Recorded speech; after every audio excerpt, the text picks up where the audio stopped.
Hello, my lovely little morning doves.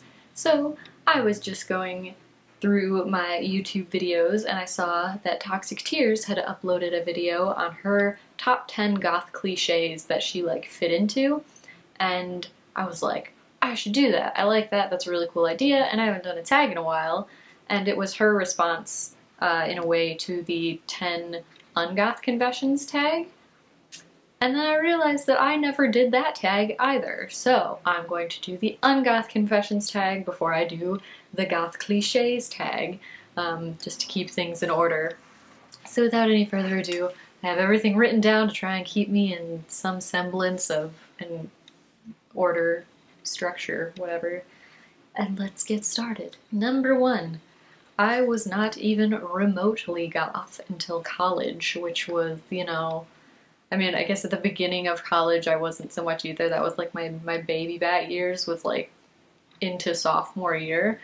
So you could say that it's only been 3 years that I've really embraced all things goth and kind of fallen headlong into the subculture. I basically grew up in a place where we didn't have a lot of cliques at school, and gothic definitely wasn't one of them. I wasn't really exposed to the clothing and the music, and I was terrified of horror movies and stuff because I had this idea in my head that I would just get scared and have nightmares, and so I didn't really partake in any of that until very late into high school when, I had the internet and I was watching YouTube and seeing these people with amazing makeup skills, and I was like, whoa, I want to be like that. And me and my friends started watching bad horror movies, which I thought were hilarious, and then it's just tumbled into good horror movies, and then gothic literature, and then the music, which it took me a while to get into as well, and it was all downhill straight into the void from there. Yeah, it was a whole new world. But yeah, I have only been goth for I would say maybe 3 years tops. Number 2. Apparently it is a very goth thing to drink black coffee or something. I don't know, I googled some stereotypes before watching this, and this was mentioned in a lot of other people's UnGoth Confessions videos. I don't drink coffee at all. It's not that I don't like coffee, coffee's alright, but caffeine makes me horribly ill. It just makes me I start to shake and I get really anxious in my chest and headaches and nausea, so I have to stay away from caffeine in a major way. I just cannot have it. So mostly I drink decaffeinated tea or hot chocolate. Number 3. I hate pikes. Goth pikes, and I guess winkle pickers too would fall into this, and I've definitely heard this one in somebody else's UnGoth Confessions, but those stupid pointy shoes, I don't understand. I don't think they're cute. They're just not, I don't like them. I don't like them. I think they're really ugly, but they're considered the ultimate of gothic shoes, so you can. Number 4. I cannot party at all. I know it's a thing, and I mean, obviously there are gonna be more straight edge types in any subculture, and goths are gonna have them too, but this kind of stereotypical thing that you think of when you think of the goth scene is the underground clubs with the music and red wine and absinthe and drinking and people doing drugs and smoking clove cigarettes outside and all that jazz. I have never smoked in my life. I do not do any recreational drugs, nor have I really tried them. I cannot drink, and when I say cannot, I mean cannot drink alcohol.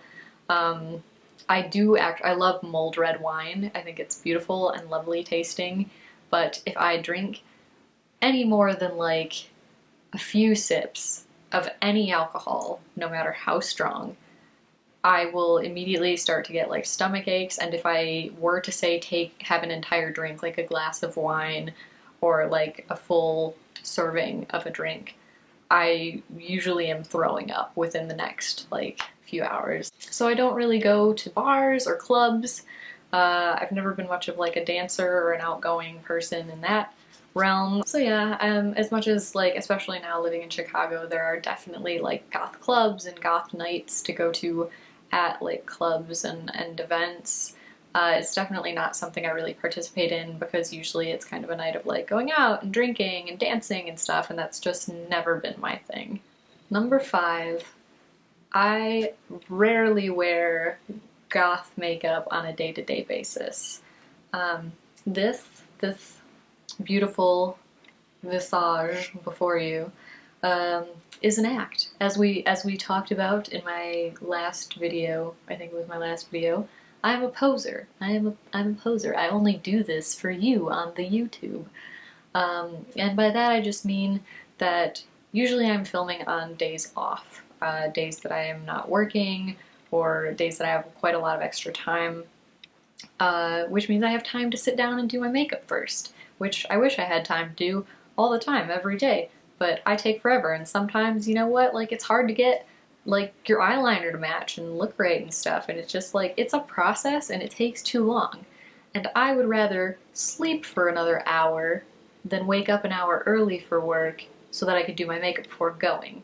Number 6, I love animations, especially in the realms of, like, Disney and Studio Ghibli, especially Studio Ghibli. Howl's Moving Castle will always and forever be one of my absolute favorite movies, and the music is amazing, and the animation is amazing, and the story is amazing, and it's beautiful, and it just kind of makes me emotional every time I watch it. It's so beautiful. Yeah. Number 7, I own this shirt, and I do wear it on occasion. It says "Come to my party." It is a Conbro Chill shirt, a very non-gothic band who wears neon things, and their fans are called the Neon Army, which I am very much a part of. If you have seen on my channel, Haven and I did a exercise video that they put out, and I was wearing this amazing shirt. So. Number 8, the majority of my absolute favorite bands are in no way gothic. Now we all know that my one and only is Emily Autumn, hands down. And yes, she can definitely fall into the gothic kind of subgenre of music with her Victorian industrial sound. I think she definitely fits the bill. But beyond that, my favorite bands tend to fall in the indie folk music spectrum, and my 2 favorite bands are Manchester Orchestra and the Fleet Foxes. I hope you can't hear my heater just turned on. It's quiet. They're amazing, and I've loved them forever. Not really. I've loved Manchester Orchestra since high school. It's just something that I listened to a lot before I even discovered goth music, and the Fleet Foxes are kind of a new love for me. It's actually Haven's favorite band that he introduced me to a while ago, and it took me a long time to come around, but then I saw them live, and like, holy shit, they're amazing. So, a lot of my favorite music is kind of in that realm. Number 9, on the same kind of level as the music thing, if you were to quiz me on traditional goth music, I would be sorely, sorely, like, lost. I could not tell you a single song by the Bauhaus. Okay, the fact that I call it the Bauhaus right there tells you everything you need to know. The only song I know by Bauhaus is Bela Lugosi's Dead. Yeah. Did I lose all my goth points just right then and there? Yeah, I couldn't tell you any songs by The Cure or Susie and the Banshees, stuff like that. I couldn't tell you who's in the band or anything about them, so if you are like a music junkie and you think that having music knowledge is what makes you a goth, then I am just out of the running. I'm just completely gone. And number 10, I'm a total nerd. I love going to comic conventions. I've been to quite a few comic conventions. I am a huge fan of the Marvel MCU, Marvel Universe, whatever. Especially Thor. Me and my best friend from college like to cosplay Thor and Loki. We were known as the roommates Thor and Loki. Haven is the Steve to my Bucky. I have cosplayed Bucky and Loki. I also love anime. I play Magic the Gathering. I play Dungeons and Dragons when my group can actually coordinate our schedules and meet up. Yeah, I absolutely love that stuff. It's definitely a huge part of my life. Probably like the second biggest like subculture that I'm a part of would be like nerd subculture, I guess. I don't know exactly what you would call it.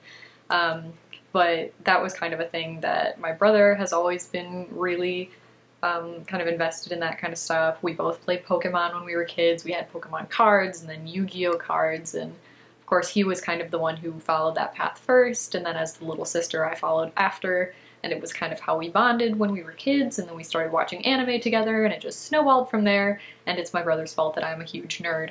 So yeah, those are my 10 UnGoth confessions. I hope you enjoyed. I hope you liked hearing a little bit about me that isn't so much in the gothic world, because I know, especially aesthetically, there's a lot going on that is just so gothic, so too much, too extra, whatever.